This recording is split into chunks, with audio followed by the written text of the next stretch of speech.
finance is always a really sticky issue in the negotiations, and that's because developing countries, vulnerable countries, need to be assured that they're going to receive the resources from developed countries or donor countries that they need, not only to reduce climate emissions, but also to adapt to the impacts of climate change that they're already facing.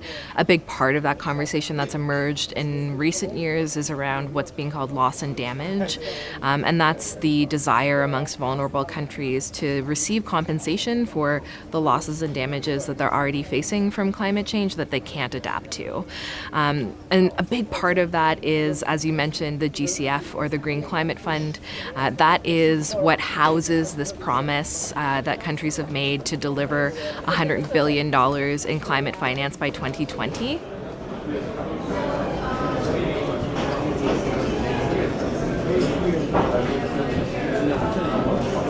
Under the Paris Agreement, there is a commitment to provide finance for developing countries, and the Green Climate Fund is the channel through which a lot of that finance flows. So our job is to help developing countries to respond to the urgencies of climate change, and we do that in two ways. Firstly, we help them to transition to clean energy, and secondly, we help them to adapt to the impacts of climate change. Half our funds go for each of those two objectives. GCF announced its first replenishment just last month. So we're asking for more funds to come in. There's a huge pipeline of demand. We have $17 billion worth of demand for climate action projects from developing countries. The question is, can we fulfill that? And in order to do that, we need more resources.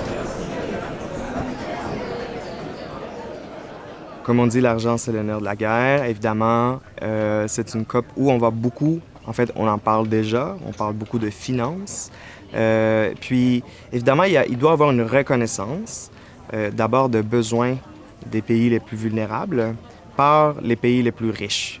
Ça, c'est la première chose. Il y a des engagements légaux internationaux qui, en fait, demandent aux pays les plus riches de dire comment ils vont donner de l'argent, mais combien et pour quand.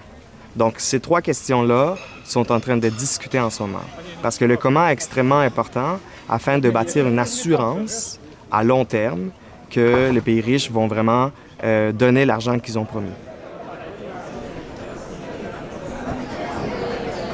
Et les difficultés, c'est la question de l'équité, la question de la différenciation, quoi qu'on dise, même si nous avons tous pris des engagements, nos pays en développement, nous voulons quand même que nos spécificités soient prises en compte et que notre droit au développement soit pris en compte.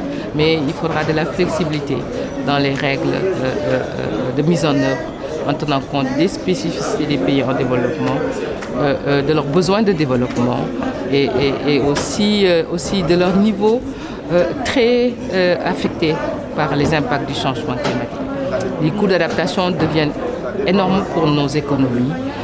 Donc c'est carrément quand même un équilibre que nos pays cherchent à avoir face à ce réchauffement dont nous ne sommes pas responsables.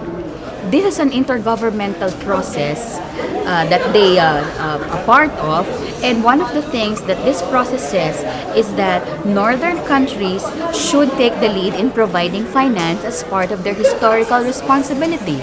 But we're hoping that with developing countries, with civil society, with movements trying to push more and more. You know, it's not just during COPs that we act. Our homework really is when we're back home. We try to raise awareness among our people, you know, that reuse, reduce, recycle, while good, is not enough. Less plastic will not save the world. You know, doing away with fossil fuels, countries paying up, etc. That is what will make the incremental change happen.